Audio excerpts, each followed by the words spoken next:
உன் தேசத்தையும் இனத்தையும் தகப்பனுடைய வீட்டையும் விட்டு புறப்பட்டு நான் உனக்கு காண்பிக்கும் தேசத்துக்கு போ அப்படிங்கிறாரு. நான் உன்னை பெரிய ஜாதியாக்கி உன்னை ஆசீர்வதித்து உன் பேரை பெருமைப்படுத்துவேன். நீ ஆசீர்வாதமாய் இருப்பாய். உன்னை ஆசீர்வதிக்கிறவர்களை ஆசீர்வதிப்பேன், உன்னை சபிக்கிறவனை சபிப்பேன். பூமியில் உள்ள வம்சங்கள் எல்லாம் உனக்குள் ஆசீர்வதிக்கப்படும். பிதாவாகிய தேவன் ஆபிரகாமுக்கு ஒரு மிகப்பெரிய ஆசீர்வாதத்தை கொடுக்கிறார். பாருங்க, எவ்வளவு பெரிய ஆசீர்வாதம். பெரிய ஜாதி ஆக்குவேங்கிறாரு, உன் பேரை பெருமைப்படுத்துவேன் அப்படிங்கிறாரு, நீ ஆசீர்வாதமாய் இருப்ப. அப்புறம் கடைசியா பாருங்க, பூமியில் உள்ள வம்சங்கள் எல்லாம் உனக்குள் ஆசீர்வதிக்கப்படும். மிகப்பெரிய ஒரு ஆசீர்வாதத்தை கொடுக்கிறாரு. ஆனால் அதுக்கு அவன் என்ன செய்ய வேண்டும் என்று சொன்னால், நீ உன் தேசத்தையும் இனத்தையும் தகப்பனுடைய வீட்டையும் விட்டு புறப்பட்டு நான் காண்பிக்கின்ற தேசத்துக்கு போய்.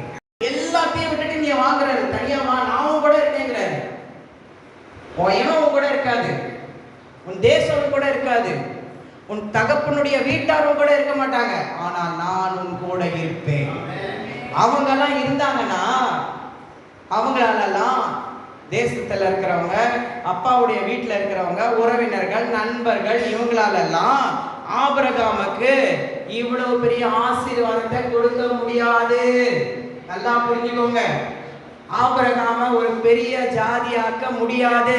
நம்ம சொந்தக்காரங்களாக இருந்தாலும் சரி, நம்ம உறவினர்களாக இருந்தாலும் சரி, நம்ம பிள்ளைகள், நம்ம பெற்றோர்கள், நம்ம நண்பர்கள் எல்லாரும் நம்ம கூட இருந்தாலும் ஆண்டவர் கொடுக்கின்ற ஆசீர்வாதத்தை ஒருவரும் கொடுக்க முடியாது.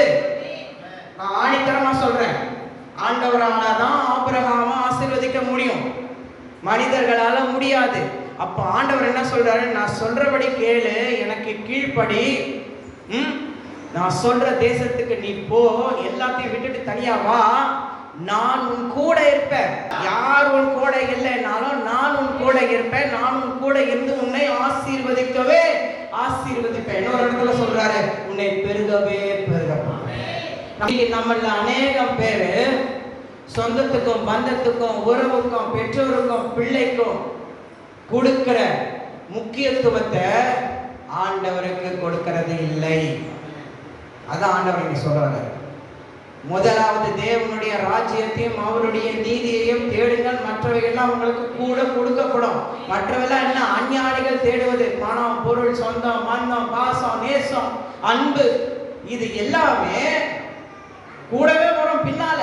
ஆனா முதல்ல நாம ஆண்டவரை நோக்கி பாருங்க. கர்த்தருடைய வார்த்தைக்கு கீழ்ப்படிந்ததாலதான் அவனுக்கு அவ்வளவு பெரிய ஆசீர்வாதம் கிடைச்சது. அந்த ஆசீர்வாதத்துடைய பலன் என்ன தெரியுங்களா? நல்லா கவனிங்க. நீங்க நான் ஒரு வசனம் சொல்ற வாசிங்க. மத்தேயு எழுதின சுவிசேஷம் 1வது அதிகாரம் 1வது வசனம் வாசிங்க.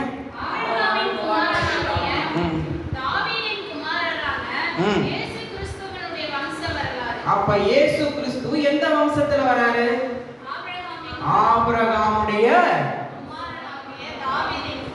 இது ரெண்டுத்துக்கு நடுவுல நிறைய தலைமுறைகள் இருக்கு. ஆபிரகாம் குமாரனாகிய தாவீதின் குமாரன் அப்படிங்கிறதுக்குள்ளேயே நிறைய தலைமுறைகள் இருக்கு.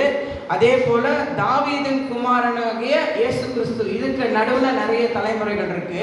ஆனா எத்தனை தலைமுறை ஆனாலும் முதல் வசனம், புதிய ஏற்பாட்டுல முதல் புத்தகத்துல முதல் வசனம், முதல் அதிகாரத்துல முதல் வசனம் என்ன போட்டிருக்கு?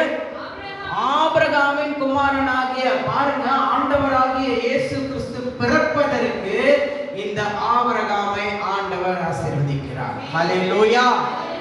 உங்களையும் என்னையும் ஆண்டவர் ரட்சித்து ஆசீர்வதித்து இன்று ஒரு சபைக்கு கொண்டு வந்திருக்கிறார் என்று சொன்னால், இதற்கு பின்பாக ஆண்டவர் ஒரு மிகப்பெரிய திட்டத்தை வைத்திருக்கிறார்.